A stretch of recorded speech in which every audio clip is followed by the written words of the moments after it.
ಹೊಸದುರ್ಗ ಪಟ್ಟಣದ ಬಂಡೆಮೋರಕಟ್ಟೆ ಸಮೀಪ ನೆಲೆಸಿರುವ ಶ್ರೀ ಈಶ್ವರ ಸ್ವಾಮಿ ದೇವಾಲಯದಲ್ಲಿ ಕಡೆ ಕಾರ್ತಿಕ ಸೋಮವಾರದ ಪ್ರಯುಕ್ತ ಶ್ರೀ ಶಿವಪ್ರಿಯ ಸೇವಾ ಸಮಿತಿ ವತಿಯಿಂದ ಕಾರ್ತಿಕ ಮಹೋತ್ಸವವನ್ನು ಈ ಬಾರಿ ವಿಶೇಷವಾಗಿ ಅತ್ಯಂತ ವಿಜೃಂಭಣೆಯಿಂದ ಆಚರಿಸಲಾಯಿತು.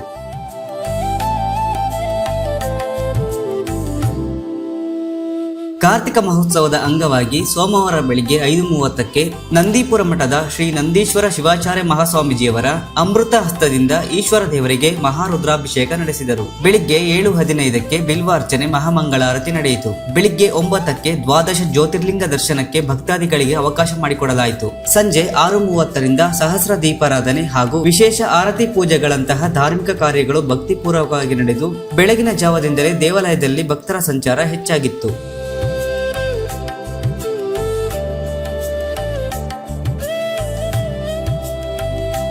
ಇನ್ನು ಈ ಬಾರಿಯ ಕಾರ್ತಿಕ ಮಹೋತ್ಸವದ ಪ್ರಮುಖ ಆಕರ್ಷಣೆಯಾಗಿ ಸೌರಾಷ್ಟ್ರದ ಸೋಮನಾಥೇಶ್ವರ, ಶ್ರೀಶೈಲ ಮಲ್ಲಿಕಾರ್ಜುನ, ಉಜ್ಜಯಿನಿ ಮಹಾಕಾಳೇಶ್ವರ, ಶಿವಪುರಿ ಓಂಕಾರೇಶ್ವರ, ಪರ್ಲಿ ವೈದ್ಯನಾಥೇಶ್ವರ, ರಾಮೇಶ್ವರಂನ ರಾಮೇಶ್ವರ ಸ್ವಾಮಿ, ಪೂನಾ ಭೀಮಾಶಂಕರ ಸ್ವಾಮಿ, ವಾರಣಾಸಿ ಕಾಶಿ ವಿಶ್ವನಾಥ ಸ್ವಾಮಿ, ದಾರ್ಕಾವನ ನಾಗೇಶ್ವರ, ನಾಸಿಕ್ನ ತ್ರಯಂಬಕೇಶ್ವರ, ಕೇದಾರನಾಥದ ಕೇದಾರನಾಥೇಶ್ವರ ಸ್ವಾಮಿ, ಔರಂಗಾಬಾದ್ನ ಕೃಷ್ಣೇಶ್ವರ, ಧರ್ಮಸ್ಥಳ ಮಂಜುನಾಥೇಶ್ವರ ಶಿವಲಿಂಗ ಸೇರಿದಂತೆ 12 ದ್ವಾದಶ ಜ್ಯೋತಿರ್ಲಿಂಗಗಳಿಗೆ ಏಕಕಾಲದಲ್ಲಿ ಬಿಲ್ವಾರ್ಚನೆ ಮಾಡಲಾಯಿತು.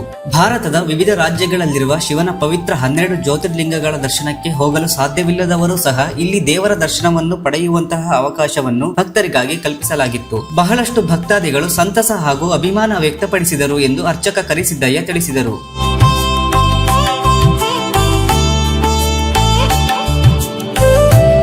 ಸಂಜೆ 6ರಿಂದ ತುಮಕೂರಿನ ವೀರೇಶ್ ಅವರ ತಂಡದಿಂದ ಆರಂಭವಾದ ವೀರಗಾಸೆ ವೈಭವವು ರಾತ್ರಿಯವರೆಗೂ ಅಭೂತಪೂರ್ವವಾಗಿ ನಡೆಯಿತು.